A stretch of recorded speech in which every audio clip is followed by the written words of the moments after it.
Señor presidente, señoría, muy buenas tardes. Agradecer a la diputada González la solicitud de comparecencia porque creo que si algo tiene ideología es la política fiscal.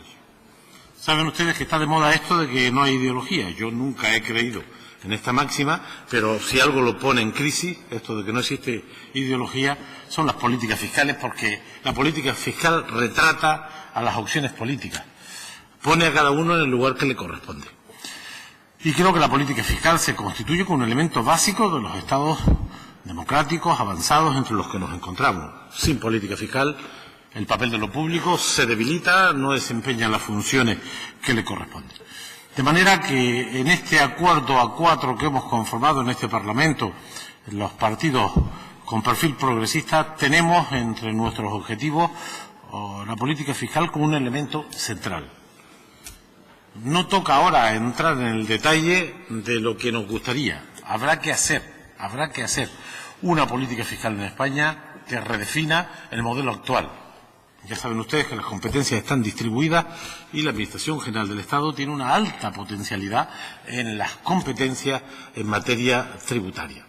El IRPF, que aunque tengamos una capacidad normativa limitada, es un impuesto muy potente, pero el impuesto de sociedades es un impuesto de orden estatal y donde nosotros tenemos autonomía política es en la imposición indirecta, por cierto, con un diferencial fiscal extraordinario.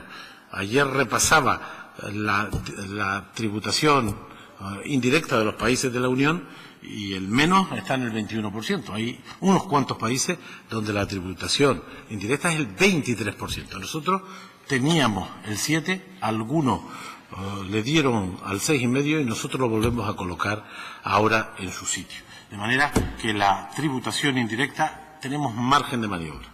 Pero lo que me pregunta la diputada no es tanto sobre la política fiscal, que en el Pacto A4 forma parte de uno de los compromisos a desarrollar en esta legislatura.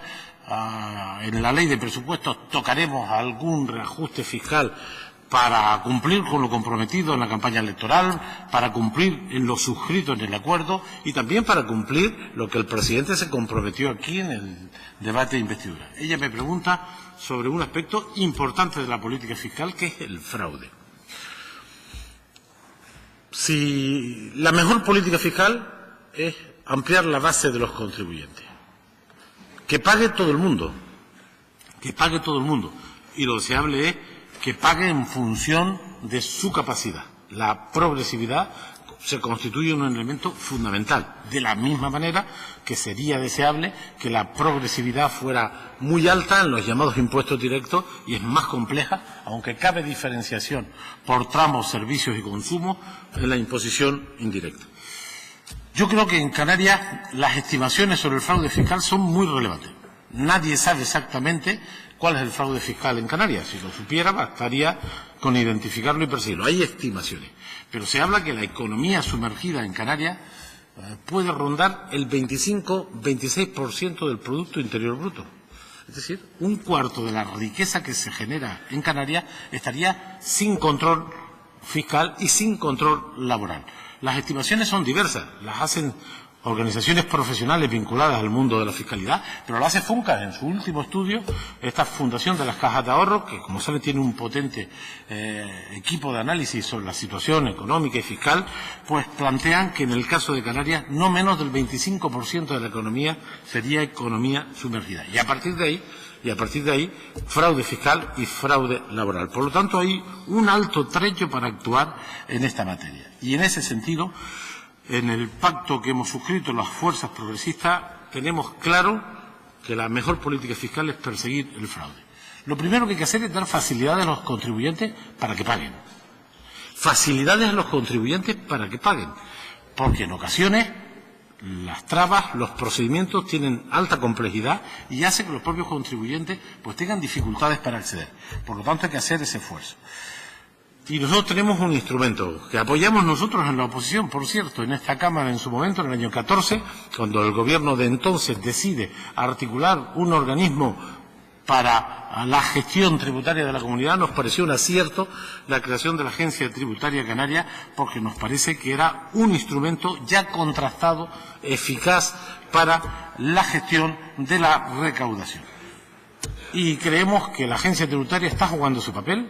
Hay que decir que faltan medios, muchos medios, ahora haré algunas referencias y si no me da tiempo lo haré luego, pero la agencia tributaria se va a convertir para este gobierno en una prioridad absoluta, porque cada esfuerzo que hagamos en materia presupuestaria se va a convertir en ingresos seguros. Si hay algo rentable, eficaz, con retorno, es disponer de una potente agencia tributaria. En el ámbito del Estado español, que sigue siendo una agencia tributaria peor dotada que la alemana o que la francesa, está consiguiendo resultados extraordinarios. Solo les pongo un ejemplo que comentábamos ahora en un encuentro en presidencia del Gobierno, donde está el presidente de la agencia tributaria, el director general de la agencia tributaria estatal, y está la directora general de tributos del Gobierno de España. Y lo comentábamos, en plena crisis, la agencia tributaria estatal, la española, fue capaz en el año 12, en plena crisis, de incrementar la recaudación en 12.000 millones de euros. Solo aplicando mecanismos de control, seguimiento y en algunas ocasiones de persecución. Nosotros, modestamente, queremos hacer de la Agencia Tributaria Canaria un instrumento, primero para facilitar la participación y la contribución de ciudadanos a empresas en función de sus capacidades para pagar los tributos, pero también en un instrumento para perseguir el fraude fiscal, porque el fraude fiscal es insolidario, es injusto, quiebra la competitividad, hace competencia desleal y, lo más importante, detrae recursos para que las administraciones públicas desempeñen la función que les corresponde, en nuestro caso, las competencias estatutarias en materia de sanidad, educación, servicios sociales, vivienda y ese largo, etcétera, de estructura competencial que tiene esta comunidad. Por lo tanto, tengan claro, señorías, que será una prioridad absoluta la potenciación de la Agencia Tributaria Canaria, y luego les haré un resumen de iniciativas. La verdad que en los debates, cuando escucha uno a los distintos portavoces y se salen del asunto en discusión, provocan a uno para hablar de otras cosas, ¿no? Yo voy a hacer un esfuerzo para no caer en la legítima, digamos, criterio de los portavoces de colocar el debate donde les interese. Decir dos cosas. Primero, si no lo sabe, se lo estudia. No se puede, en los ingresos de una ley presupuestaria como la que vamos a tramitar, incorporar nada que no esté sustentado en leyes o en convenios. Es un cuento ese que he escuchado a algunos tertulianos de esos que andan por ahí diciendo que no hemos previsto en los ingresos del año próximo asuntos tan variopintos y que conseguiremos en su momento, como el plan de empleo, el plan de infraestructuras turísticas, el plan de infraestructuras educativas, los 30 millones de la pobreza. Eso no puede estar en los ingresos, no estaba tampoco este año. Eso vendrá cuando tengamos un gobierno de España, y espero, si están ustedes, que cumpla con esta tierra, porque cuando han estado solo cumplieron cuando les teníamos trincados. Cuando estaban ustedes libres, maltrataron a esta tierra como nunca. De manera que no hablen de lo que no es. En la previsión de ingresos del proyecto de ley de presupuesto, que les explicaré oportunamente cuando corresponda, están los ingresos que se pueden establecer, con las previsiones tributarias pertinentes en función de la evolución de la economía. Y sobre la fiscalidad en Canarias. Decían estos días, y están legitimados, todo el mundo puede opinar y decir lo que quiere y defender sus intereses. Decían algunos empresarios ultraliberales, que a verlos haylos en Canarias, que con esto de la revisión fiscal estábamos provocando que se fueran a otro sitio. Y yo les respondo, ¿a dónde se van? ¿A dónde se van que paguen menos impuestos que aquí? Díganme un sitio que no sea un paraíso fiscal, que ahí no se va a producir, ahí se va a eludir las responsabilidades fiscales. Pero díganme un sitio en Europa, en el ámbito continental, que tengan menos presión fiscal que la que nosotros hemos conquistado. Ninguno. Por lo tanto, ese cuento de que los impuestos ahogan a la economía, ahogan las empresas, desde luego en Canarias pocos argumentos que lo puedan sustentar. Ningún argumento que lo pueda sustentar.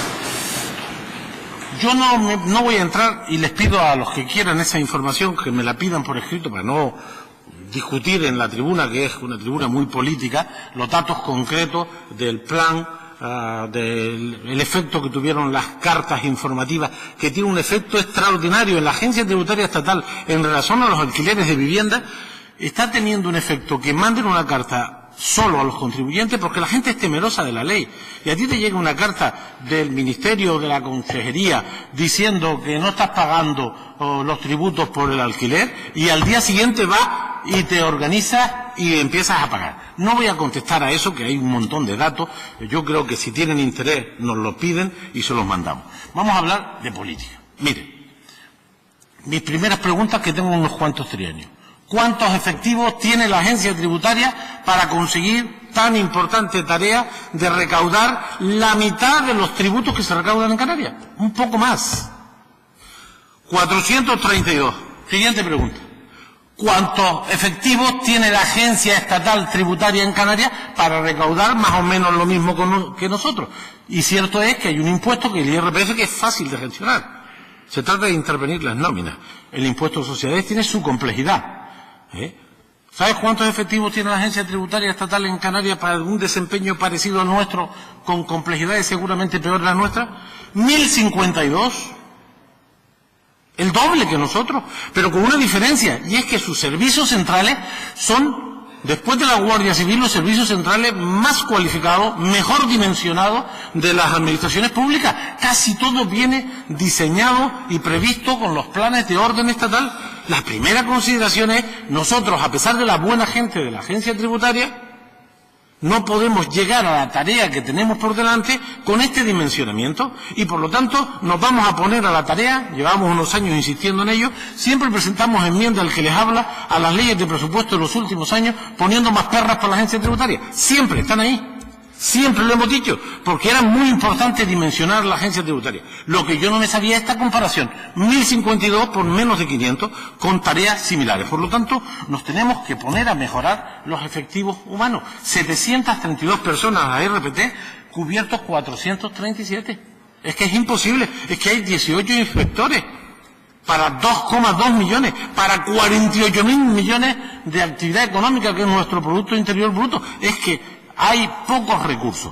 Y además, no solo hay pocos recursos personales, también hay pocos recursos materiales. Hay programas que están actuando y hay elementos que, por ejemplo, hemos tenido una reunión con PricewaterhouseCoopers, que está haciendo un trabajo de un programa, de una estrategia analítica para perseguir el fraude fiscal. Vamos a aprovechar ese tema y ahora hemos presupuestado para el año que viene, si ustedes aprueban la ley de presupuesto el 19-20 de diciembre, 1 millón y pico para contratar 15 informáticos para la agencia tributaria. Porque ¿sabes cuántos hay? 3. Por lo tanto, vamos a ponerle músculo a la agencia tributaria, vamos a dimensionarla, vamos a ponerla en sus justos términos, porque su tarea es absolutamente vital. Pero además, los medios humanos y los recursos informáticos, vamos a hacer operaciones que ya están contrastadas. Es decir, las dichosas cartas funcionan. Las visitan y les cuento cómo funcionan, me dicen los expertos. Cuando a ti te visita en tu negocio o en tu casa un inspector, tú te pones las pilas.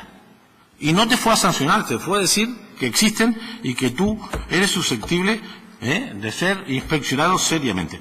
Vamos a trabajar ese tema, vamos a buscar complicidades con la agencia tributaria estatal, porque ellos tienen dimensión, medios y capacidad y contraste más que suficiente. Y vamos a hacer un esfuerzo también para educar en esto del civismo tributario. Es fundamental que en los ámbitos primeros de la organización social se tenga esta responsabilidad. Y acabo, porque no me queda tiempo, diciéndole, hemos puesto al frente de la agencia tributaria estatal una persona que conocí en el mes de agosto. Su condición, la número 2 de la agencia tributaria estatal. Y está aquí para hacer de la agencia tributaria canaria un instrumento al servicio, primero, de la facilitación de que se paguen los impuestos, pero también para perseguir a los que no lo hagan, exigiendo, como no puede ser de otra manera, en una sociedad moderna, que aquí contribuye todo el mundo en función de sus capacidades y